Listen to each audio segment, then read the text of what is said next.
dogmatism that exists within world religions and that leads to conflict, right? That leads to ethnocentrism, that leads to violence.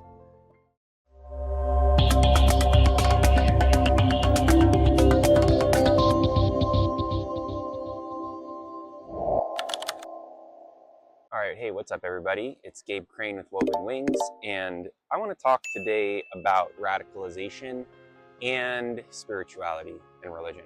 Right now I'm in the process of developing a course online. I can't wait to share it with y'all on spiritual awakening and spiritual development. It's based on a lot of the learnings and traditions that I have gotten to engage in during my 38 years of life on this planet. A lot of it is based on my training in Renshui, which is a holistic Qigong-based system for life development. But it's not just based on that, it's based on my experiences working in indigenous contexts and at an Ayahuasca retreat center in South America. It's related with my experiences living in Israel and exploring Judaism and Torah and the Abrahamic religions. And I'm really excited about this course. I think it's awesome. And I can't wait to share it with everybody.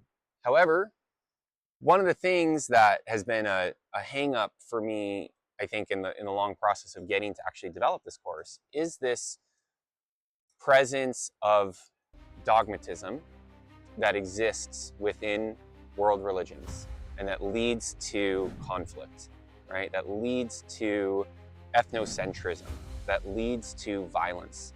And when I think about creating a course in spirituality and spiritual development, well, one of the first things that comes up is like, well, am I just contributing to that problem? This is something that we really have to look at carefully because it splits and confuses all sorts of really, really thoughtful, connected, and smart people that otherwise would be able to really put their minds and hearts together and maybe move our humanity, our civilization forward in a positive way. And so this is a big topic. I really would invite you to share your thoughts and insights in the comments, because I think we need to be having more of a conversation about this as a people. Why is it that when we have personally powerful awakening experiences, it often leads us into black and white absolutist kind of thinking, so that before we know it, we are protecting or defending a certain creed, a certain book. We are justifying and willing to justify violence against those who don't believe. Or even if we dial it back a step from when it arrives to violence, we are ready to debate people on the truth of their reality and their experience. We're ready to tell people that they are wrong. Those, kind of spiritual experiences we've had, whatever group or, religion that we have connected with, and the truths that are told to us in that context. Why do we do that? What is that about human nature that makes us drawn to that kind of behavior? And are we able to see really how problematic and destructive that behavior becomes? I think about alongside this, there's a lot of really smart people I know who work in the sciences and who are really interested in so-called spiritual experiences. I think people interested in mindfulness is a good example of this in this day and age, where mindfulness has become popularized because there's a scientific basis for its benefits, right? And so there's lots of people who wouldn't consider themselves spiritual or think of themselves as having a secular scientific worldview, who really see the benefits that come from meditation and mindfulness.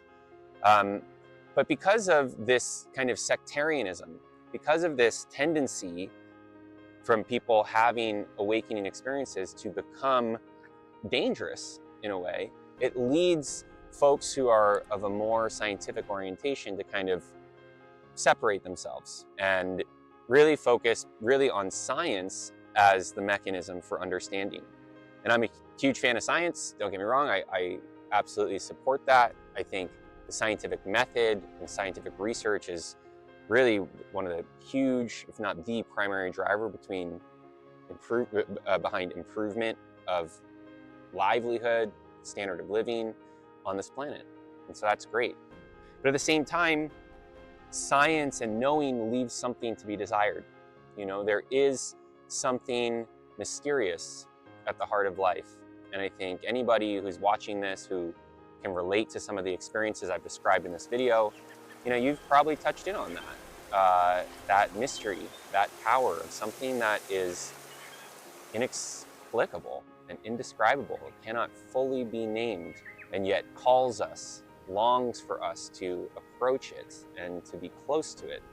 And the feeling of connection and closeness that emerges, that, you know, you might be able to describe it from the outside, but it's really hard to define what that is scientifically.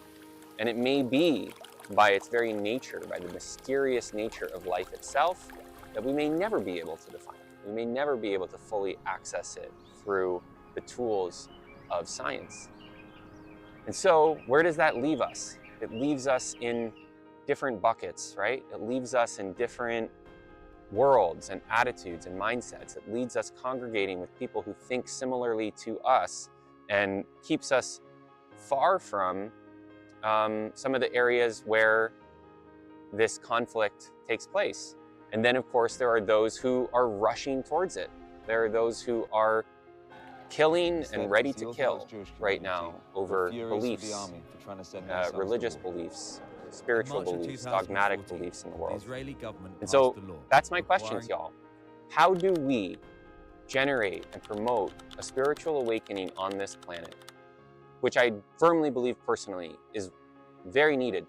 We need an awakening of love and compassion and understanding on this planet.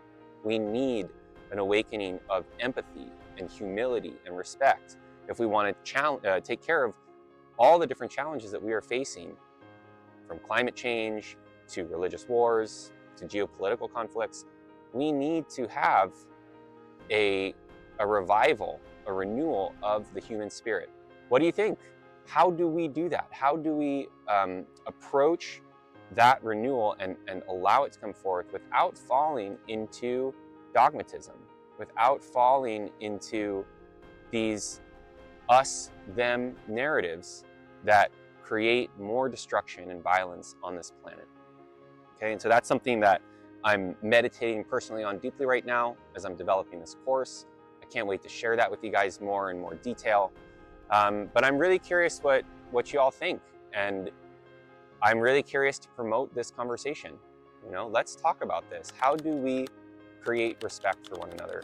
How do we create the possibility of different experiences in the world that can all contribute to a vibrant, healthy experience of life on this planet? So if you have any ideas, please drop them in the comments. I appreciate you dropping in. I hope this gives you something to think about. Whether you comment or not, just thinking about how do you translate your own experiences of spirituality, your own experiences of awakening, into something that is tolerant, that is respectful, and that ultimately is reflective of at least my experiences and what I've heard many people describe as their experiences of that actual awakening experience, which is marked by love, which is marked by humility, which is marked by an appreciation for the beauty and the power of life. Okay, so how do we carry that forward and actually work that into the culture that we're building all here together? Thanks so much for joining in with me. Let me know your thoughts.